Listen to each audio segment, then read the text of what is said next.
There has been a ton of anticipation about the all-new precision turret reloading press from Area 419. It's called the Zero, and in this video, we're gonna get hands-on with it.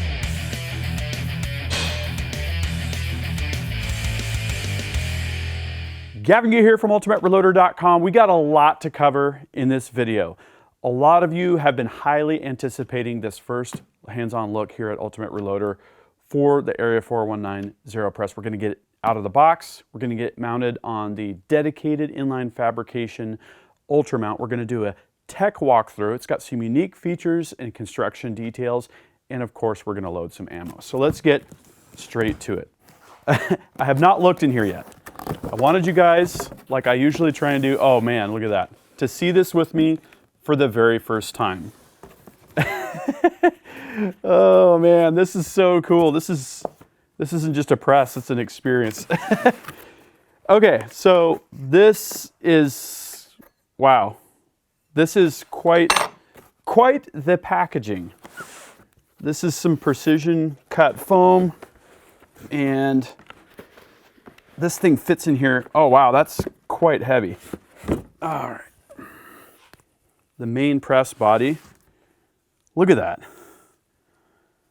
Wow, it's got Arc-A-Lock on the back. If I recall correctly, that's for accessories.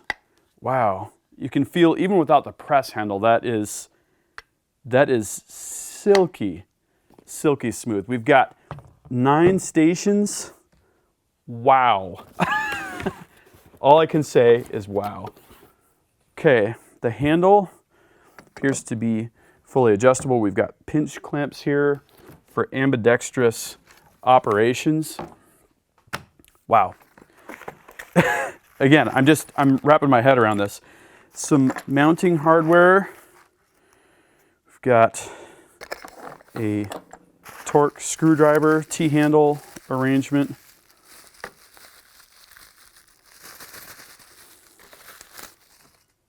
Probably a spent primer catcher and some more mounting hardware. Okay, so I've got a little bit of work to do. Oh, also in the outer box was the cover for the press. That is a very nice detail. With a press like this, you don't want it getting dusty and everything getting gummed up. Wow, I'm sorry, I'm still trying to take this in. I'm gonna do a quick tech deep dive with the Area 419 team, and then I'm gonna come back and walk you through all of the unique details that are built into this press. We'll get it mounted on that inline fabrication Ultra mount, and of course we're gonna load ammo. So I'm gonna go do that tech deep dive. I'll be back in just a little bit. Before we get too far into things, let's get this press mounted. There's 2 major steps to mounting the Area 419 to your bench via the inline fabrication Ultra mount. The first major step is to assemble the Ultra mount itself. Now I'm always amazed at the quality of these Ultra mounts and how all of the holes magically line up. There's a leg on either side and a top plate. That's where you're going to start. There's some countersunk screws, nylock nuts on the back side, and washers. Those all go together, and you keep it a little bit loose because we're going to put this lower tray in place. There's 4 screws with star washers that securely mount this lower tray to the legs. Then once those are in place, we go back and final tighten the main screws with those nylock nuts. Like I mentioned, we're not going to use the bench mounting plate for the Zero press because the top plate on the Ultra mount takes its place. There's 4 bolts and 4 washers that go up from the bottom. Just get the holes aligned perfectly, screw those in by hand, and then final torque those. I'm using the Ultimate Reloader bench system here, so I've got steel T-tracks and I've got these heavy-duty hold-down clamps. That means I can take this press and set it aside, take it back, use it again in just a moment's notice. But you could also use the included holes here. There's 4 of them to screw it down to your reloading bench, and that's going to get everything locked up real nice.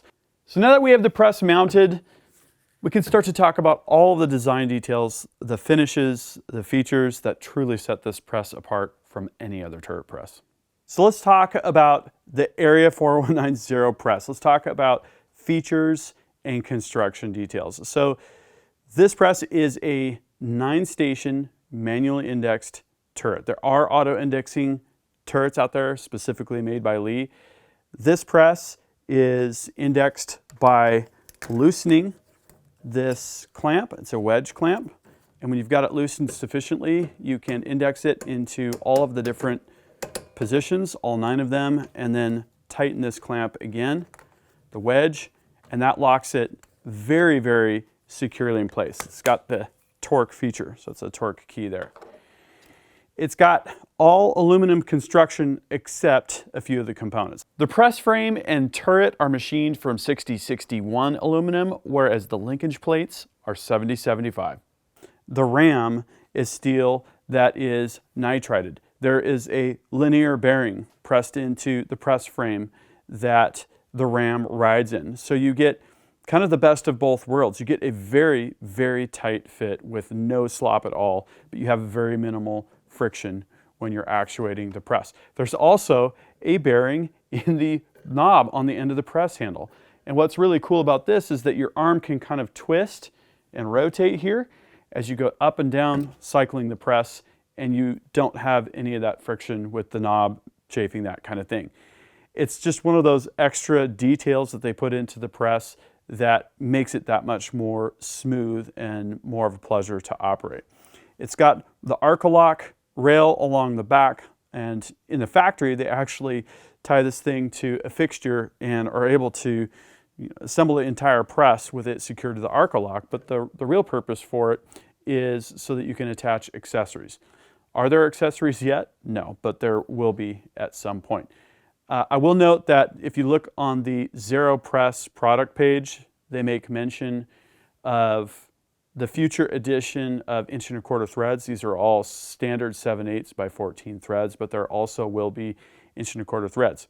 This is very interesting when you get into some of the higher end dies, like the tribal die sets, where they use oversized threads, even when they're not intrinsically necessary for higher rigidity.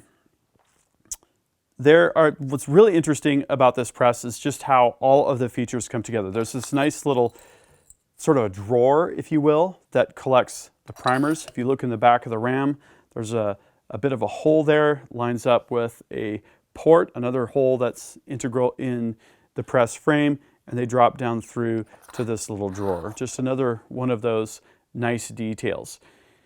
In order to show you how this press works in a bit more detail, I want to do a couple things: to take off the turret and then to expose one of the bearing packages in the side linkage. Removing and swapping turrets is really easy. All you do is back off this wedge clamp like you normally would for any kind of turret indexing operation. I'll actually show you what this looks like. It's just got a cutaway here on the bottom, and as that is inserted in, it's going to pull down on the ball stud, and that is what clamps the head in place. Now, you don't want to force this. It's got a very precise fit, and if you're forcing it, you're doing something wrong. It's not aligned if you're forcing it. So here's the ball bearing and the spring that right up against the detent to perform the indexing.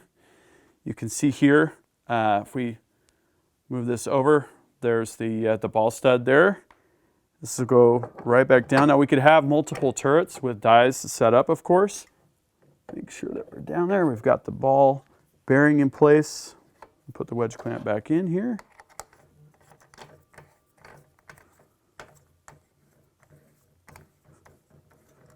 Actually going to put this back in position number 1. Why not? Torque it until we hit the torque stop. Another interesting aspect of the Zero Press are all of the bearings that come into play when you toggle the linkages, raising and lowering the ram. And in order to illustrate this, I'm just going to take one of these apart. Now, these are normally greased, but Area 419 sent this to me dry because they knew I wanted to pull this apart and show you guys. So I'm going to grease this later. Okay, so we've got a shoulder bolt here, and then if we pull this plate to the side here, we've got a couple washers, and we've got this thrust roller bearing. So we've got a washer that's in there. I'm not going to remove that. But these thrust roller bearings are critical because they allow there to be no slop in the plates, but it allows free motion at the same time without friction. And then you can see here, this is a ball bearing. It's the same ball bearing that's used at the bottom of the press where the toggle linkage ties in with the bottom of the ram. So I'm going to go ahead and put this back in. And these bearings are really what make the press so smooth. Usually there's a trade-off between the precise fit of different components, the ram, the linkage, and the slop that you're going to encounter. And when you put together a press like this with the linear bearing for the ram, and then these other bearing packages with the roller thrust bearings and the ball bearings, you get something that's very precise and very slick. So in preparation for my end-to-end reloading demo for the Zero Press, I wanted to talk about two things. First is the cartridge that I selected, and second is the setup process for the Zero Press. So I chose 6-dasher for this demo because of a couple reasons. First is I have a 6-dasher rifle that I'm shooting a lot. It's the most accurate rifle I own. And second, I've got a bunch of this Alpha Munitions 6-dasher brass, which has performed incredibly well. I thought that would be a great demo platform for the Zero Press. And in terms of setup, it's going to be very familiar for any of you that have experience with a traditional turret press or a single stage press, with one exception, and that's the shell holder. Typically you slide a shell holder into the ram and it clicks into place. Well, with the Area 419 Zero Press, you take off a cap, and then there's a C-shaped metal plate that slips into the groove on the bottom of the shell holder. You drop that in and then thread that threaded cap back on and tighten it by hand. This provides a little bit of inherent float to account for manufacturing and tolerance differences between different brands of shell holders, and it keeps things nicely secured and nicely centered. Then it's time to set up dies, and the dies that I'm using for this reloading session are Forster. There's a full-length sizer that I had custom honed for this Alpha Munitions brass based on the thickness of the case necks and so on and so forth for optimal neck tension and that kind of thing. So I screwed the die down in until it contacted the shell holder. I'm using twice-fired brass here that I've annealed in the AMP Mark II. It's an important detail to note because annealed brass is going to have more consistent shoulder bump. And I set up the die for 1/1000th shoulder bump. That means we're pushing that shoulder back 1/1000th of an inch. And it took a couple adjustments to get that exact shoulder bump, but I noticed incredibly consistent shoulder bump from case to case. So I was very happy with that. Then you loosen the wedge clamp, and that allows you to index the press to the next station. I'm using stations number 1 and 2 here. Then tightened the wedge clamp and ran the cedar down here. This is ultramicrometer cedar from Forster. Works very well. I'm using the Forster rings as well, just as a note here. So what I like to do is back off the micrometer, which is the seating plug, and then run a dummy cartridge or a cartridge that I'm replicating. I actually had Burger 109 ammo with the same base to ogive dimension as this Burger 105 ammunition that we're going to load here. So I put a completed cartridge in, ran the die down until the sleeve is almost fully up, aligned the micrometer scale pointing forward, and then turned the micrometer down, the micrometer seating stem adjustment, until I could feel just a little bit of resistance. Lock the lock ring, and then use a bullet comparator to check that base to ogive to make sure that we've got the appropriate cartridge overall length and corresponding base to ogive measurement with those tools. So the die setup part is going to be very familiar. It's pretty much identical to a single stage or other typical turret. And all of this went together very smoothly, and I'm very happy with how all of this feels. And when we get into the end-to-end reloading, we'll check out what kind of results we're going to get from this precision setup. So let's do that next. So I've got 5 cases here loaded into my loading block. These are cases that have been twice fired. They've been annealed in the AMP Annealing Mark II machine, and I also applied some Imperial case sizing wax.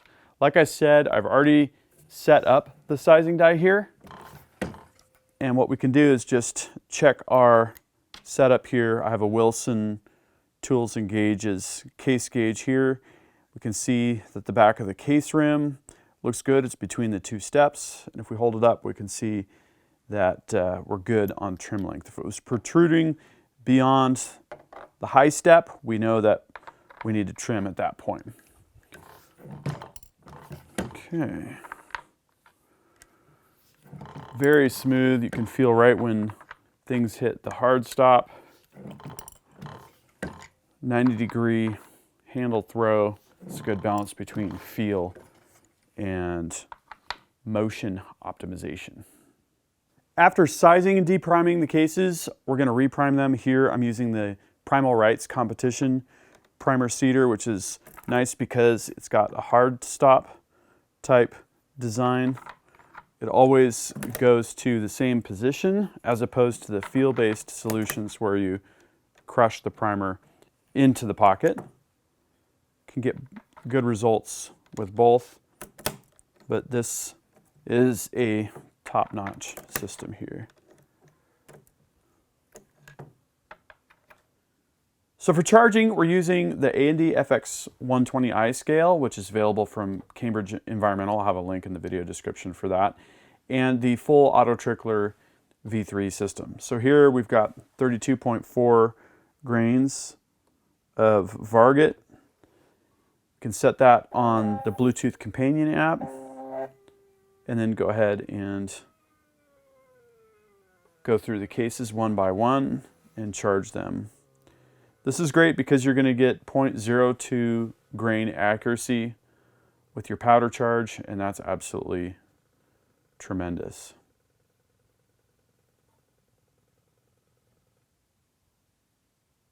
All right. So we're going to go ahead and repeat that 5 times.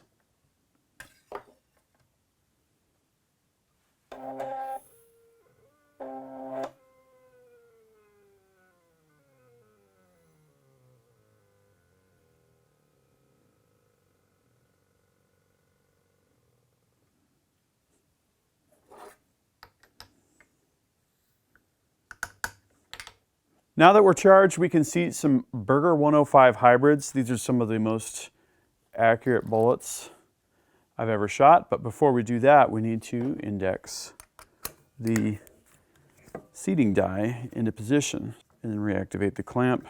It's going to lock us in perfectly.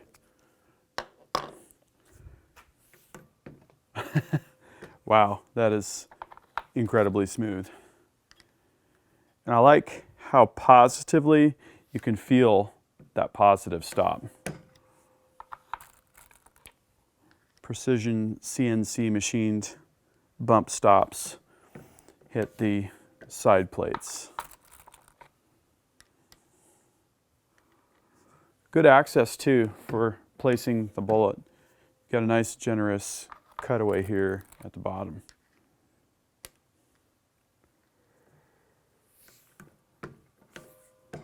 There we go, our first rounds of precision ammunition off the Zero Press. To evaluate the precision of the cartridges we just loaded on the Zero Press, we're going to look at 2 things. We're going to look at bullet run out and then shoulder bump consistency. And to look at the run out, I'm going to use this Sinclair tool here. I'm going to spin it a little bit. Looks like we're plus or minus 1/2 of a thousandth on the first one. Takes a very precise feel with this gauge to not disrupt the results. That one was also plus or minus 1/2 of a thousandth. Another plus or minus 1/2 of a thousandth.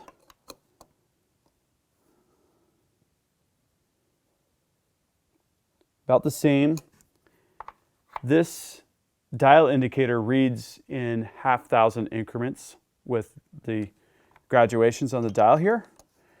So if we're plus or minus 1 tick approximately, that one is just barely over plus or minus 1/2 of an inch. So this is at least twice as good. In other words, half the run out as I would normally see. For shoulder bump consistency, we're going to use a pair of 0 to 6 inch digital calipers and the Hornady Headspace comparator kit. And I'll just go ahead and take this first cartridge. We'll settle this in good, zero it out. Okay, we're going to come back up on that. I give the case a little bit of a spin. It looks like we're settled in pretty well there at 0. Now, these calipers only have an accuracy of about 1/2 of an inch. That one is 0 as well. So this is not as precise as something like a micrometer is going to be. Okay, within 1/1000th, 0.